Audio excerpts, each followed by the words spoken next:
All right, we are live. Hello and welcome to another episode of the Couch Warrior podcast. Let me adjust this.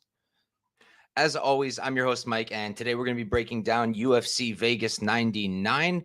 Decent little card we have here, only 11 fights. We did have one canceled fight, the Hadley one with Hestand, and now Hadley has a new opponent in Cam Smotherman, and that's a pretty good fight, so we'll talk about that. Going to try to get us through this relatively quickly. Don't want this to be a super long video because it doesn't really need to be. And yeah, let's jump right into it. So first fight of the night, we've got Robelis Despaigne coming back against Austen Lane. Despaigne 5-1-0. He's 36 years old. He's going to be 6'7" with an 84-inch reach. On the other side, Lane, he's 12-5-0, 36 as well. He's 6'6", so he's only 1 inch shorter. He's going to be at a 4-inch reach disadvantage. Yeah, I mean, the line's wide. The line's definitely wide. Robelis at like minus 400 when he's depending on really big shots and his ground game is absolutely terrible. I mean, Waldo's a boxer, you know, like I know Austen Lane doesn't really wrestle, but Waldo is a boxer, and he completely just out-grappled Robelis, took him down, and once Robelis is on the ground, he has an incredibly difficult time getting back up. He's just kind of stuck there. Maybe it's because he's so big. I'm not really sure. Maybe it's because he hasn't really trained it, because at the end of the day, he is a striker by nature, and I guess he just hasn't really trained it much. But look, the way I see it, I don't really want to bet on Lane either. And if you watch my stuff, you would think that I'd be all over Lane here, because he could wrestle. He's very athletic. He doesn't really wrestle normally, but he did in his last fight a little bit against Denise. And the wrestling looks pretty good. He was able to control him. It's just, it's not really his thing. And I'll give credit where credit's due. I was listening to Santino and Brandon, their podcast, and I thought Santino made a really good point when he was talking about this, because he was like, look, you still have to survive on the feet till the takedown comes, right? And Waldo, as a boxer, he's got pretty solid defense at least. And Lane doesn't have that. So Waldo was able to stay safe when Robelis was coming at him. He would lift the guard. But Austen Lane's not really going to do that. He's really hittable. So what I'm thinking is Lane might get some takedowns early. I think he probably will in the first round. I don't think he's dumb. He was smart enough to do it in the Denise fight. And I do think when he's nice, fresh, not really tired, I think he can get in there. I think he can take Robelis down. But once he gets more tired and we get into the second round, Robelis' cardio seems pretty decent in the Waldo fight. And I feel like that's when Robelis might get him out of there. Once the second round starts, Lane not as explosive anymore, not going to have such an easy time taking down Robelis, might choose to strike with him, because at the end of the day, that's mostly what Lane does. And I think that's when Robelis puts him out. So maybe I'm pushing my luck, because we did just play was it Tafa round 2 against Sharaf, who was making his debut. And my angle was kind of similar in that I thought that Sharaf would be very live in the first round and then exhaust himself, and then Tafa could get him out of there. And that's pretty much what happened. And I think it's a little bit of a different read here, but I do think that in the first round, Lane could take down Robelis. And then in the second round, I think that's when Robelis will come out here and knock out Lane. So I'm gonna wait around. I'm gonna wait on the domestics to start releasing lines, and then I'm gonna think about something, because I'm not really sure what line I would want. I'd have to think about it a little bit more, but let me see what BetOnline's offering. So BetOnline has Robelis round 2 plus 475. I kind of want better than that, but I feel like the domestics will give me something better than that. So I might do something along those lines. Robelis could put him out in the first, because like I said, at the end of the day, Lane really isn't a wrestler. He's usually striking. He's just very athletic and very big. So if he does wrestle, he could get it. But that's why I think that Robelis could get him out of there in the first also. He is the better striker. He is a lot more powerful. I wouldn't be shocked if Lane landed some solid shots of his own, but he definitely shouldn't strike with this guy. And yeah, long story short, Robelis probably knocks out Lane. Money line is too wide to lay the chalk. And I don't think it's worth playing round one at what, minus 120. Like round one KO for Robelis is probably 120, maybe even higher. And I don't see a point because I really do think Lane could get those takedowns and it might kill the clock. And then you lay chalk for no reason. So I'd rather just make a small play on round two and maybe round three. And I think that's the way I'm going to go. Let's catch up with the chat before we move on. My guy Glenbot in the chat. Thanks for tuning in, brother. Always appreciate it. MMA Hokage, I was at 299 and not going to lie, Robelis KO in the first round was electric. Yeah, poor Josh. Poor Josh. Robelis 60 seconds KO might be the play again for me. Got it four in his first fight. Okay. I think I know what you mean there. But we can move on. Next up, Elise Ardelean versus Melissa Martinez. Ardelean 9-6-0, 32, 5'3" with a 62-inch reach. Martinez 7-1-0. She's 27. She's 5 years younger. Going to be 1 inch shorter. Going to have a 2-inch reach advantage. So Martinez is the sister of the Martinez who just fought in the Contender Series, and they have a similar style. I don't think she's quite as good as him, but similar style. She's very inactive since her UFC debut when she lost to Elise Reed. She's been out for, I think, 2 years now, just about on the dot. And, at her age, it could be a good or a bad thing. I feel like with younger fighters, it tends to be a good thing when they take some time off. They come back looking a lot better. But with her, I was looking at her IG and I just didn't see like she's been in the gym much. Can't really tell. She's definitely training, but I don't know how much she's been training over the last 2 years. I don't know how much to expect in the improvement department. And then you watch her tape before she left, like the Elise Reed fight or the fights before that. I'll start with this.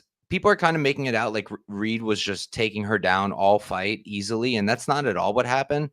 Reed got her down 3 times at the end of the fight in the third round. That was it.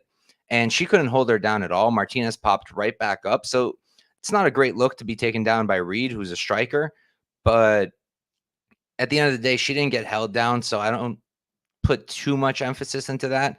And then the fight before that, I think it was Desiree Yanez it was back in 2019 because she's so inactive. And her takedown defense looked good there too. And Yanez is a pretty decent wrestler. So her striking's good. The output is kind of low, but the striking itself is pretty good. She's nice and technical, decent combinations, good kicks, good leg kicks for sure. I think the leg kicks will be a good weapon here because Elise is kind of slow and plotty. So if Martinez is ripping those leg kicks and moving, I think that'll be good for her. I do think she's the cleaner striker here, but she's a bit hittable in her own right. She did get cracked by Elise Reed twice, and Reed is not exactly known for her power. Elise, she's not a technical striker at all. She's very meat and potatoes, but she does have some power. She does have some pop to her punch. And even though she doesn't really have the technique, I think the aggressiveness kind of helps her out a lot. And I just think that if she does put Martinez on the back foot, if she does stay in her face, if she does fight as aggressively as she's been fighting, I think that Martinez might struggle, especially with this time off. I think that Martinez will struggle with that. I think she'll become a little bit more flat-footed. The movement will start to kind of slow down. And as it is, she's pretty hittable. So then Elise will be able to land on her. And even though she's not as technical, Elise is a decent striker in her own right. And again, I do give her some decent power edge here. And then the grappling, Elise can wrestle. It's not phenomenal by any means. But again, if Reed can get Martinez down, I think Elise can at least get her down. Then the question is, can she hold her down? I don't really know. I mean, Elise seems to have pretty good control on the ground, so I think it's a possibility.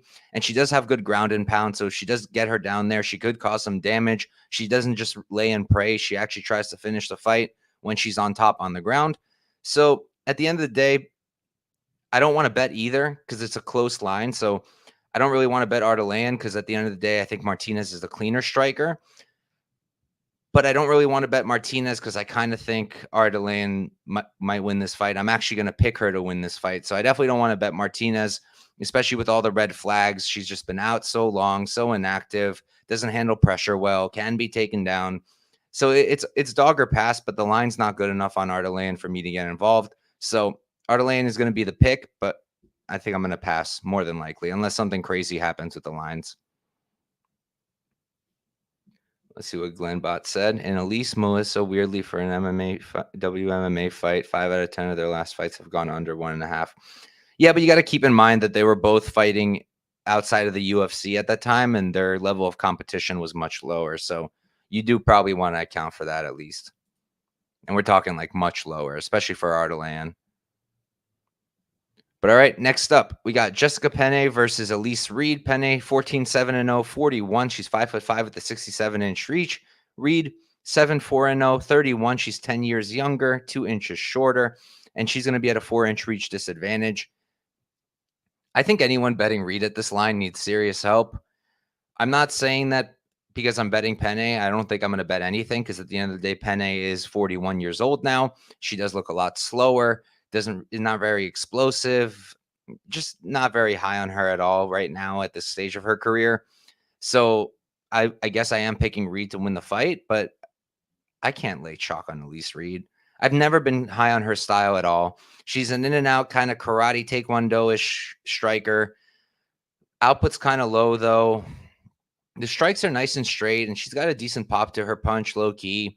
The kicks are pretty good, but I'm just not crazy about it. And then she can be taken down. The grappling isn't very good. It's gotten better. The takedown defense has improved, but overall, I'm just not high on her game.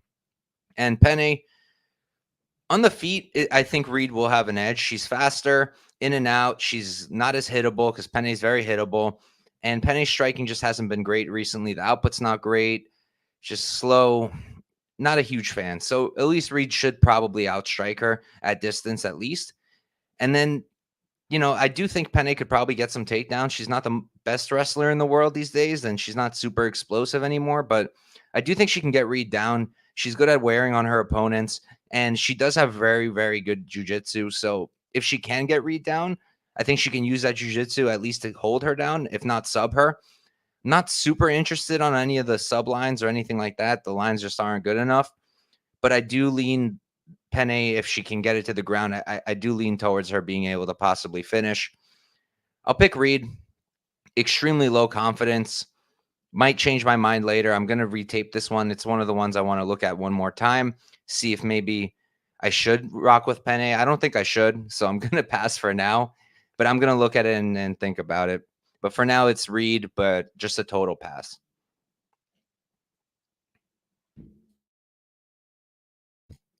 All right. Let's do a Glimbot saying Penne sub round 1, round 2 for the culture. If Loma can take you down and sub you, there's a good chance Penne can. Yeah. I mean, Loma subbing her, that's not a good look, but getting taken down by Loma, not terrible. She got those Muay Thai trips. Yeah. Penne could probably get her down. I'm just not crazy about it. All right.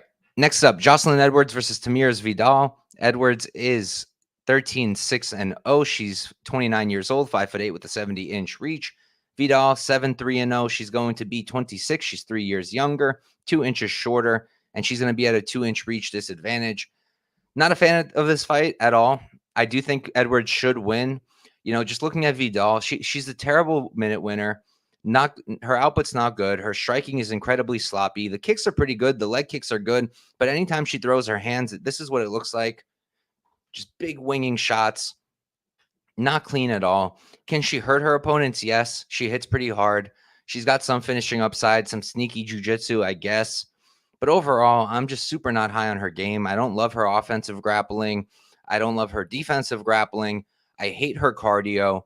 And yeah, just not crazy about her. But then Edwards, Edwards is a good fighter, but she fights way too close to make her minus 250. I don't know how anybody could lay that chalk and be comfortable. On the feet, is she much cleaner? Yeah, for sure. She's had a great gym at Extreme Couture, and she's been looking better and better and better, and she's only 29. So in the striking, she's much cleaner. But I'm just worried that it's only going to take a few big shots from Vidal to hurt her, and maybe not necessarily finish her, but to steal the rounds. And because Edwards fights close and it'll only take a few big strikes, that's one of my concerns. Edwards could grapple also. It's not really her thing, but we saw in the Cornell fight, if she's uncomfortable, she'll wrestle, and it's not bad. And Vidal doesn't have good takedown defense. She's strong and big and physical, but I do think Edwards can get her down and hold her down. So I'm thinking about maybe an Edwards round 3 play, because Vidal does slow down really bad, and Edwards has good cardio, and I know she doesn't really get finishes, but she's got some decent ground and pound. Maybe some sub upside. Not really, though. Yeah, I'm not crazy about anything here. Like Edwards' decision is chalked up. It's like minus 150. And then you lay the chalk, and then Edwards comes out and gets a third round finish, and then you're pissed off. Or again, like you could be winning most of the minutes. She could be winning most of the minutes, and then Vidal could just steal it. I feel like the line's wide. I don't think that Edwards should be minus 250 over most opponents just because of what I said, like the fact that she fights pretty close. But I don't really want to bet Vidal either. So I'm going to pass. But I don't blame anyone for taking a dog shot. Edwards round 3 makes sense, but we can move on. This is a great fight. Next up, we got Brad Katona versus Gene Matsumoto. Katona, he is 14-3-0, 32 years old, 5'6" with a 64.5-inch reach. Matsumoto, 15-0, undefeated. He's 25, so he's 7 years younger. Going to be the same height, and he's going to have a 4-inch reach advantage. I like Matsumoto here. I think he should win, but I do think the line is wide because he could be taken down. And Katona is a good wrestler. I know everybody's low on Katona recently because he lost to Armfield and he didn't finish Butler, so everyone's low on him. But at the end of the day, he's maybe not an exciting fighter, but he's a good fighter. He's definitely a good fighter. On the feet, I favor Matsumoto. He's bigger. He's better at range. He hits harder. His output is better. He has more weapons. I really like how he goes to the body with the front kicks. You don't really see a ton of kicks from Katona, some leg kicks, but he's not really kicking to the body much. I think Matsumoto's got more weapons. I think he's got more power. If anyone gets a knockout, I think it'll be Matsumoto.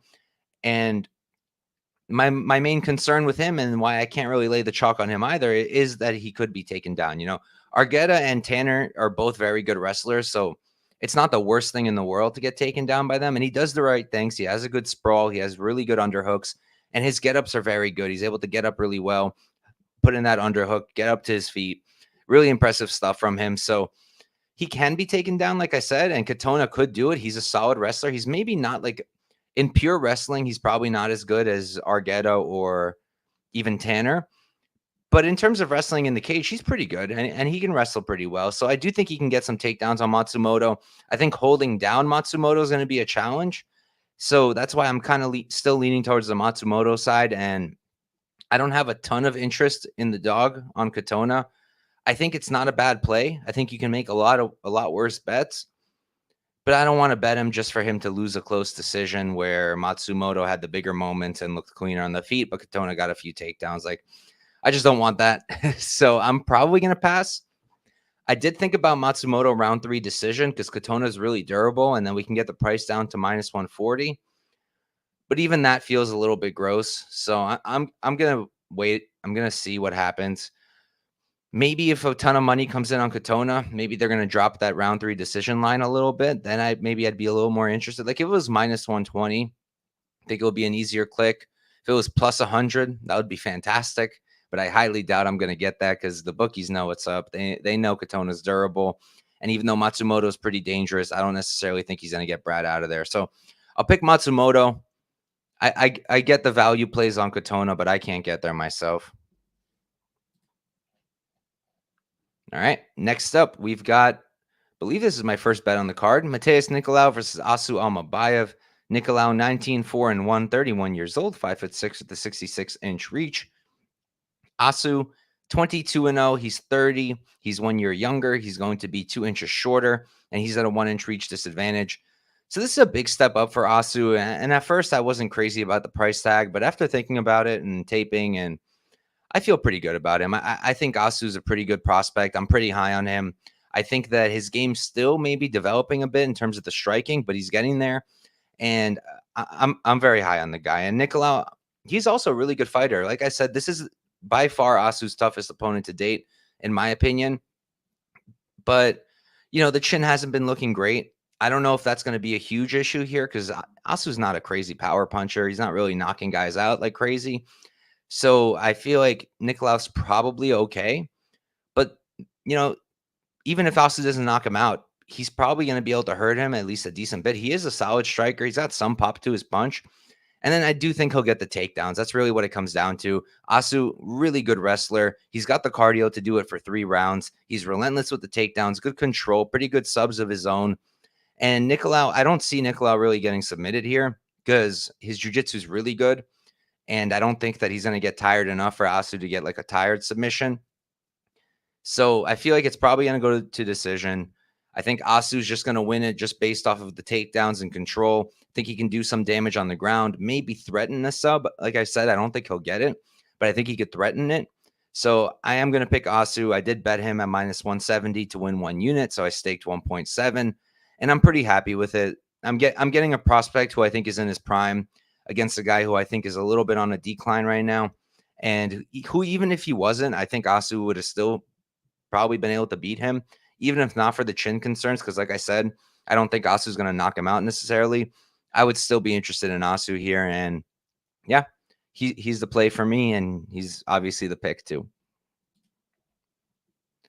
All right, next up, we've got Darren Elkins versus Daniel Pineda. Elkins 28, 11, and 0, 40 years old, 5'10" with a 71-inch reach.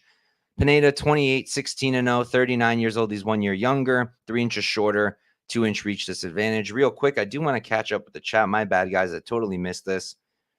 Glenn Bond, do you think Gene could get an attritional KO in round 2, round 3, or is Brad too durable? I mean, maybe. I would lean round 3 if it does happen, but Brad is really durable, so I don't really expect it.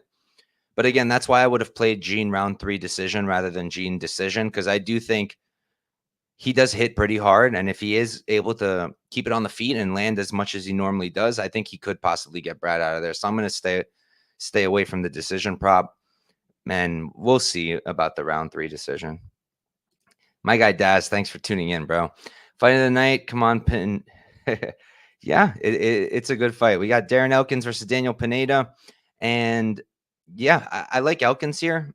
I don't know if I like him enough to play him. It feels weird. I can get plus 105 right now in BetMGM, and part of me is like, dude, just do it, because he's definitely got a cardio edge, a significant one. He's very durable. He's been durable. It's clearly getting to him, but he's relatively durable. He could be cut up pretty easily. That's a concern. And I do think he could be deaded. So I don't know about that durability comment, but I think he's got a huge cardio edge, and I think he can get the takedowns, and I think he has an output edge on the feet. So that's why I kind of like him at plus money. With Pineda, I don't know how you can ever bet him as a favorite. His output on the feet is very low. His striking is decent. He's probably the cleaner striker of the two of them, but it's not great either. The kicks are good. A lot of hooks. He's powerful. He's good in the pocket, but not insane about his striking. Probably give him the striking edge here, but not the output edge. And then he could be taken down. His takedown defense isn't great. His offensive wrestling is pretty good, but Elkins has pretty good takedown defense. So I think Pineda will struggle to get him down. Elkins is a good scrambler too, so I think Pineda will struggle to hold him down. And I think that's going to tire Pineda trying to do that, trying to take him down, trying to hold down Elkins. I think that's going to tire him. And that'll just kind of play into Elkins's game even more. You know, he's the kind of guy who can come out here and break you, just break you by being in your face, being relentless, having better cardio, taking you down, grinding on you. And I think he could break Pineda. I'm worried about the striking. I'm worried that Elkins could get clipped. Pineda's been hurt plenty too, and Elkins has some pop to his punch, but I don't like his striking at all. It's very wild, even more wild than Pineda's. He throws more, and he's going to put more out there. He's going to fill the space more than Pineda will. So like he could be competitive on the feet, but I think Pineda is going to be the one who lands the big shots and who's more likely to finish him on the feet if they're standing. So I rather Elkins doesn't strike with him, but overall, edge Pineda in the striking, technique-wise. Edge him in the power. Edge Elkins with the output on the feet. And then I give Elkins the offensive wrestling edge. Jiu-jitsu, hard to tell. They're both very good at it. Pineda has way more subs, but Elkins is also pretty clean on the ground. So I don't know who to give the edge there. But cardio edge for sure to Elkins. So, yeah, I'm going to pick Elkins. I kind of want to play him, but I'm hesitant. We're going to see if I end up doing it or not. Let's see what we're dealing with in the chat. I think Brad way too durable, but decision just minus 110, not great. Yeah, I agree with you, Hokage. Too much of a path for Brad there. So much scar tissue. Yeah, that's a concern. You know, even if Pineda doesn't knock him out, if he just lands a few big shots, that might just open up Elkins, and that could already be a problem. And don't forget, Pineda's really opportunistic with the sub, so I wouldn't be shocked if he caught Elkins with something, maybe a guillotine, maybe something off his back, because if we are on the ground as much as I think we're going to be, he's probably going to have his opportunities, but I think Elkins is pretty defensively sound there, only been subbed once, and I don't necessarily think Pineda's going to sub him, so. Yeah, the Pineda sub round 1 is pretty crazy at plus 1,400. I don't really want to bet it because I don't really think he's going to get it, but for a guy who is very front loaded and I think most of his wins are by sub, that does make sense. Probably. Yeah, he probably still comes out like he's Devil Park. That's how he fights. If he fights like calm and tries to fight a clean 15 minutes, I feel like he won't have success. That's just not his game at all. But we can move on. Next up, we've got the short notice replacement. We have Jake Hadley versus Cameron Smotherman. Hadley is 11-3-0, 28 years old, 5'7" with a 70-inch reach. Smotherman, 11-4-0, 27. He's going to be 1 year younger, going to be 2 inches taller, and he's going to be at a 1-inch reach disadvantage. I like Hadley here. Smotherman's coming in on short notice. He's a good fighter. I know that people are probably going to be kind of low on him because he lost to Grigoriou on the Contender Series, and Grigoriou's not been doing great at all. But he got caught with a big shot. I don't think you could put too much into that. I take more issue with like the Mando Gutierrez fight where he was getting taken down and controlled. That wasn't a good look. And people forget Hadley's a really good grappler. I know that recently he's been using his striking and his boxing, but he's a really good grappler. So I do think he could take Smotherman down. I do think he can sub Smotherman. I'll be interested on what the sub line is. I'll be interested in Hadley money line if it's close, because Hadley, again, give him the grappling edge. He's the one who's not on short notice. He has struggled with cardio in the past, but it looks like at 135, he's looking a lot better. I love the move up for him. I feel like he's got the frame for 135. He's not small for the division, and he's filled out so well. I think that's going to help with his cardio. I think that'll help with the takedown defense. I think that'll help with his power. So I like all of that. And on top of him not being on short notice, and on top of him having a wrestling and jiu-jitsu edge, he's also a good striker. Hadley's a great striker. So Smotherman, it's funny because I'm noticing a lot of these Texas guys, a lot of these Fury guys, they fight very similar. Aswell, who's the one who's doing great? Hyder Ammo, Luis Garul. There was another one who just fought this past weekend on Fury. I'm blanking on his name. Justice Torres, I think that it was, if I'm not mistaken. And then Smotherman, they all have very similar styles where pressure, and just good boxing. And that gets the job done for them. Maybe Smotherman could do that. If Smotherman can keep this on the feet, it's going to be a competitive fight. Hadley is maybe even a little bit more technical and a little bit better at range, but Smotherman's a good striker. He'll go to the body well. He has good power, and he'll probably be in Hadley's face the whole time. So I don't think he should be too much of a dog because it's close on the feet. Smotherman hits hard. The pressure could be there for him, and Hadley could slow down, and he could wilt sometimes. And Smotherman is the kind of guy who will make guys wilt, who could break guys late. Smotherman round 3, if it's something insane, that could be a sprinkle. But overall, I do favor Hadley, and if it's a bettable line, I would back him. But otherwise, I'll probably pass. But I will look at Hadley sub. I'll look at Smotherman round 3, and maybe like fight ends ITD if it's plus money. That could be interesting too. All right, next up, we got Sumudaerji versus Charles Johnson. Mudaerji is 16-6-0, 28 years old, 5'8" with a 72-inch reach. Johnson on the other side, 16-6-0. He's 33. He's 5 years older, going to be 1 inch taller, and he's going to be at a 2-inch reach disadvantage. So I like Johnson here. It does feel really weird that he's minus 210 when he's been an underdog pretty much his entire UFC career. And now he's like a significant favorite. So it feels weird, but I do like him here.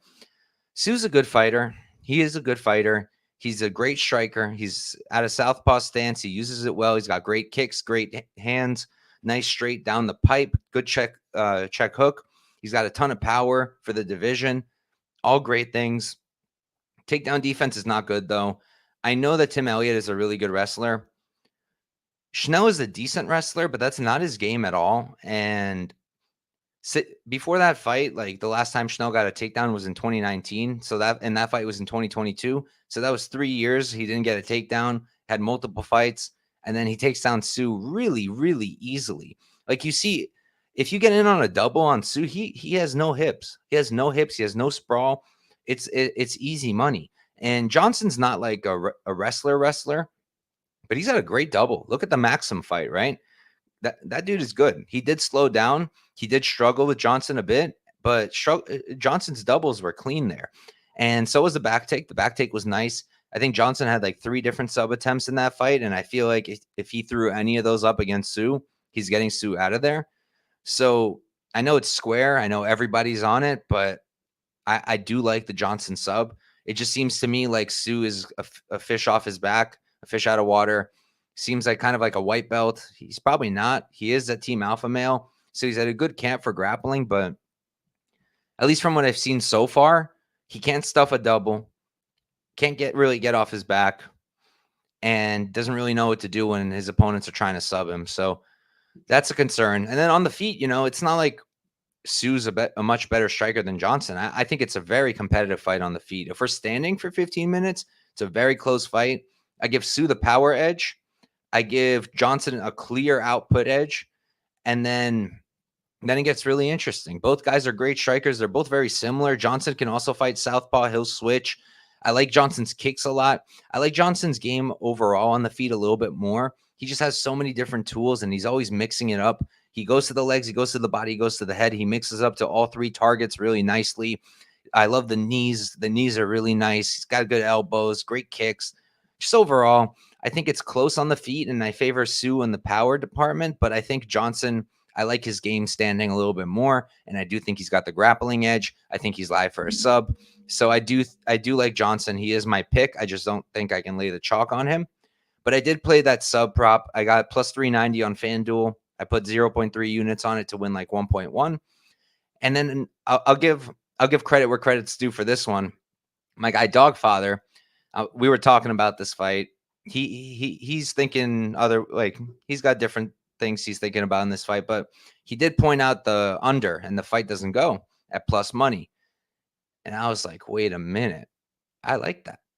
Because my rule going into this year was if there's a plus money under 2.5 or a fight doesn't go, that's plus money. And I can name 2 ways or more that a fight finishes, I'm going to bet it. That's been my rule. It's been working out pretty well. And I can see at least 2 ways this finishes. I think Charles Johnson is very live for a sub. And I think Tszyu can knock him out because Johnson does keep his hands low and Tszyu does hit really hard. So I wouldn't be shocked if Tszyu knocked him out. I wouldn't be shocked if Charles subbed him. And I can also see a Charles knockout. I wouldn't be crazy shocked. I think it would be attritional. I think it would be later in the fight, like a round 3 knockout maybe. But I wouldn't be shocked if he did that either because he has really good cardio and the striking's there. And he's not a one-punch kind of knockout guy, but he throws so much and he mixes the target so well. And he really wears on his opponents because of that I do think he can get someone like Tszyu out of here because Tszyu does slow down. I've noticed that. And people don't really talk about it, but the level of comp for Tszyu has been pretty rough, Tim Elliott and Schnell are fine. I'm fine with those losses.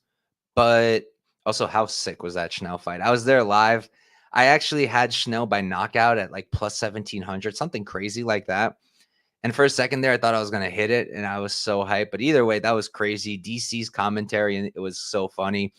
But yeah, overall, I like that under. So I played the plus 150 on Bet Online. I played that for 0.7 units. So I have a total stake of 1 unit on this fight, 0.3 on Johnson sub, 0.7 on fight doesn't go. I like it. I do like it. And we can move on. Johnson is the pick. All right, next up, we have our co-main event. And it's about time Kyler started getting co-main events.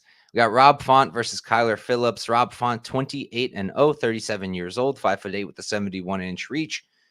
Kyler, 12-2-0. He's 29. He's going to be 8 years younger, going to be the same height, and he's going to have let's call it the same reach. I love Phillips here. I love Kyler in general.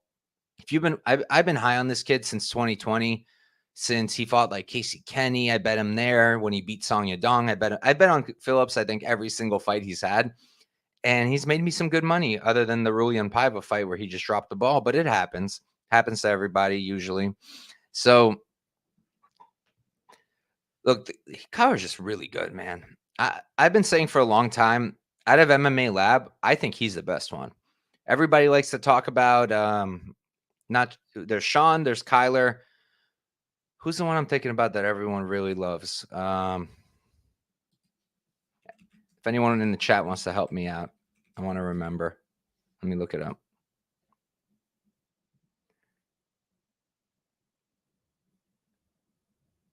Sean, him I know. Oh, Batista. Everyone's saying Batista's the best. Nah, I think Kyler's the best one, best bantamweight out of MMA Lab. I've heard Marcus McGee too. He's really good, but I think Kyler's better. Kyler's good literally everywhere. He's a phenomenal striker. He's so good at creating angles. He's got a ton of different weapons on the feet, knees, elbows, kicks, strikes, everything. He's got like, I really like the striking. I really like the output. Now that the cardio is kind of holding up, that's really nice too. I thought the performance against Pedro was super impressive, and he has some power. He hits hard, and I just love the striking. And then on top of that, he's also a phenomenal grappler. He wrestles really well. The submission grappling is really good. The jiu-jitsu, he's very slick with it. He's fast on the ground, good transitions. Really a lot to like about Kyler. And then Rob Font, he's a really good fighter too, one of the best in the bantamweight division. But at this point, at 37, he does seem to be on a pretty steep decline. The chin is starting to go. Durability is almost out the window, and he just seems a lot slower. His output is usually phenomenal. He's definitely not going to make this easy for Kyler. He's going to compete at least on the output portion of it. His boxing is really good. So I don't think this is going to be a wash on the feet, but I do worry about Rob's chin holding up if Kyler lands anything big. And then on top of that, I think Kyler just has more to offer on the feet. And then he can also take it to the ground if he doesn't like how it's going standing. So I really, really like Kyler. I played him at minus 250 early on. I played him to win 1 unit. So I have 2.5 units stake. And 6hound is saying Kyler ITD is a crazy price. I've heard a lot of people talking about it. What is it? Like plus 250, I think it is. Kyler KO is plus 500, which is kind of nuts. Kyler ITD 215. Nice. Yeah, I kind of like that. I thought about adding, but I don't know. Not sure if I want to stake that much on this fight. Maybe like knockout, but I'll think about it. I'll definitely think about it. What's the sub prop? Nah, plus 425. Yeah, not crazy about the props, but it is Kyler for me all day here. And we got our main event. I love this main event. It's so good. We got Michel Pereira versus Anthony Hernandez. Pereira 31, 11 and 0, 31 years old. He's 6'1" with a 73-inch reach. Hernandez 12, 2 and 0. He's 31 as well. Going to be 1 inch shorter, and he's going to be at a 2-inch reach advantage. So this is a really tough fight for me to get a proper read on because I can clearly see how both of them can win, right? So Pereira is just a freak. He's a freak athlete. The dude is a giant. The fact he even made welterweight is crazy because he's huge for middleweight. He's so big. And since he's made the move, he's looked phenomenal. I mean, the competition hasn't been crazy. It's been Igor, my guy, Michel, and Petrosky. So not the best competition, but I mean, he dispatched all of them in the first round, just got them right out of there. He looks even more powerful than he was before. He has developed his game a lot. He's not the same guy that used to just do the clips of him doing those backflips that he used to do. The one clip before he was in the UFC when he was fighting that one guy, and he did he jumped on the fence, grabbed the fence, which is against the rules, did a backflip. Guy gets up and then he does a flying kick in the face. It was crazy. He's calmed down a lot, and he's a lot more technical. He's a good striker. He moves a lot. He's very hard to hit, very powerful, a lot of different weapons on the feet, good knees, good elbows, good kicks, and his grappling's pretty good too. I mean, he could be taken down and he could be controlled, but his offensive wrestling is pretty solid. Low-key good jiu-jitsu of his own. he's really coming into his own right now at 31 at a new weight class at middleweight. I think he's got what it takes to possibly make a run, but I do worry about the cardio. This is a 5-rounder. He hasn't done that before, and usually he's slowing down even in the second. We've seen some solid performances from him now where he's gone all 3 against good guys, but those guys didn't really push the pace on him, like a Chaos Williams, a Santiago Ponzinibbio. They're not really crazy pace pushers, so he didn't really get pushed, and those were only 3 rounds. With Hernandez isn't as physical. He doesn't hit as hard. He's not as good of a striker. He's pretty hittable. We've seen him hurt. We've seen him get finished and get put out of there like Kevin Holland did. No. I got mixed up there for a second. Like Kevin Holland knocked him out. So it's definitely possible. Pereira will target the body. His body kicks are disgustingly hard. So I do think that's a possibility too. But, even though he's not the best striker and he's not the most physical, it's his pace and his grappling that gets the job done, and his cardio. He has really good cardio. He can push the pace nonstop. He can get takedowns, and he'll keep getting them. If he can't hold them down, he'll keep going and going and going. He'll get a ton of takedowns. I think his control is pretty solid. I think the submission grappling is pretty solid. And he's just a really hard guy to fight if the fight gets extended over, like, I don't know, even a round and a half. He's really difficult to deal with. And now you're putting him in a 5-rounder where I think he's going to really shine. So it's boring. I apologize, but for me, I either think it's Pereira early or Hernandez late. Doesn't take a genius to come up with it, but it's what I got. I think that either Pereira gets him out in the first or second round because he is an absolute monster early, or Hernandez is able to get his grappling going and he wears and wears and wears on Pereira and then gets him out of there in the 3rd, 4th, or 5th round. So I'll be looking at FanDuel finally is giving us some groups of round props. Like before, you could bet, for example, I could bet like Hernandez round 3 submission, but I could never do like a round 2 or 3 sub. Now I can. FanDuel gave it to us. For some reason, still in New York here, they won't on FanDuel, they won't let us bet just rounds. Like if I want to bet Hernandez round 3, I can't. I can only bet Hernandez round 3 plus the method, which is so annoying. So I can't bet Hernandez like 3, 4, 5, which I would love to bet. I can only bet Hernandez 3, 4, 5 sub or KO. And then I have to pick. And the easy choice is sub. But I'm kind of thinking like along the lines of a ground and pound TKO. I think Hernandez could do that. So I'm more so leaning towards the 3, 4, 5 knockout props. I think the numbers there are pretty good. I think I saw like, hold on. Let me pull it up.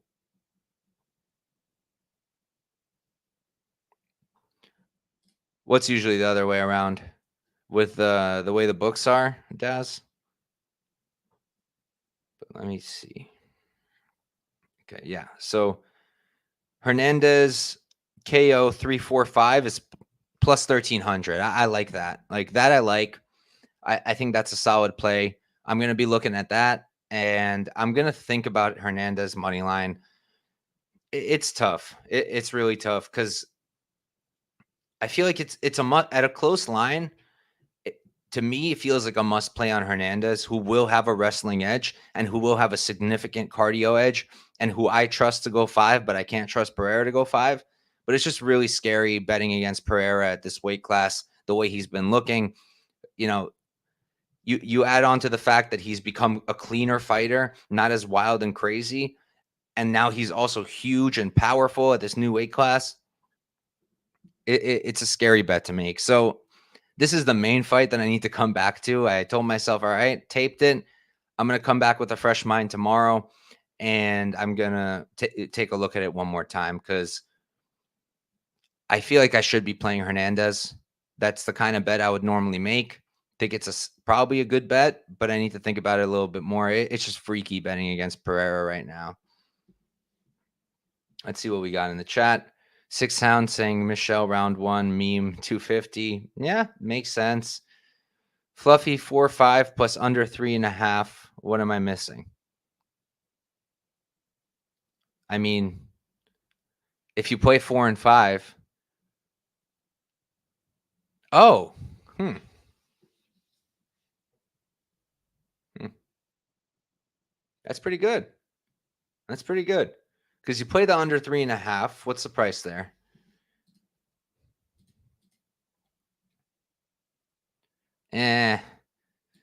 You got to lay crazy chalk on it then, though. Under 3.5 is minus 285. I'm seeing on Bovada. I don't know what other books have on it, but then you're laying crazy chalk, and fluffy 4-5 is like plus 13. So say you lay 2 units to win one on the under 3.5. Then if that hits, you only win 0.8 units. And then if you put, yeah, no, I don't like it. It's hard to work because of the price on it. I like where your mind's at, though. That makes a lot of sense. So yeah, for me, I think Fluffy's aside. I'm gonna pick him. I want to bet him. I'm just hesitating, so I'm gonna wait and see what happens. I'm gonna retape tomorrow. I'm gonna wait on the line because it seems like money is still coming in on Pereira, and understandably so. And we'll see what happens. And I do like that 4-5 KO, 3-4-5 KO for Hernandez. I think that's a pretty slick look too. I also feel like fight goes at 450 is kind of crazy. Also, I know. Both guys are good finishers. Pereira super scary and powerful. Pereira probably doesn't have the cardio to go 5, but Pereira's pretty durable, you know. And if he doesn't completely death gas, maybe he can make it all 5. I don't know. Don't hate it. Won't play it, but don't hate it. But all right, guys, that's it. That's UFC Vegas 99. Thank you all for tuning in. I'll run through my picks one more time. I'll give you the bets I have right now, and then we'll get out of here. So, running through the picks, we're going to go with Robelis, round 2. We're going to go with Ardelean. We're going to go with Reed, I guess. We're going to go with Edwards. We're going to go with Matsumoto. We're going to go with Asu. We're going to go with Elkins. We're going to go with Hadley, Johnson, Kyler, and Hernandez. Look at me. I picked almost all favorites. I think the only underdog I picked was Ardelean and Elkins. Technically not even an underdog anymore. So look at me. I'm a chalk guy now. And all right. And then the bets I have, let's see, real quick, pulling it up. All right. Phillips minus 250 to win 1 unit. Asu minus 170 to win 1 unit. Johnson sub 0.3 at plus 390. And Johnson Sumudaerji fight doesn't go plus 150, 0.7 units. Shout out Dogfather for that one. Brought my attention to it. Excuse me. And yeah, that's it, guys. So, ton of regionals this week. And I do have a little bit more time this week than I normally do. So I'm going to try to put something out for PFL tomorrow. I don't know if I'm going to be able to, but I'm sure I am going to try, and we'll see. It is a really fun card. I haven't taped most of it, but the one thing that stuck out to me that I did want to play, and I did play it, was Marcus Breno at plus 475. I just think that he's live for a knockout. I think he's also really good and underrated. And while he could be out grappled, I think he's worth the shot at that price point. I think that line is kind of crazy. So I did make that play for a half unit. And there's a few spots that stand out, but I still need to tape it. And hopefully I'll do the show tomorrow if I have time, and then we can break it down. But thank you guys all for tuning in. Good luck this weekend, and peace out.